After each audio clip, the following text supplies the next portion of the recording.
O Senhor é o meu pastor, nada me faltará. Deitar-me faz em verdes pastos.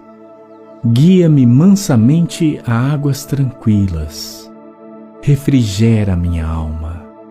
Guia-me pelas veredas da justiça, por amor do seu nome. Ainda que eu andasse pelo vale da sombra da morte, não temeria mal algum, porque tu estás comigo.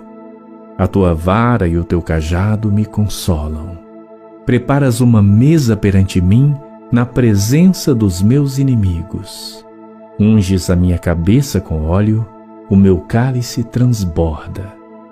Certamente que a bondade e a misericórdia me seguirão todos os dias da minha vida, e habitarei na casa do Senhor por longos dias.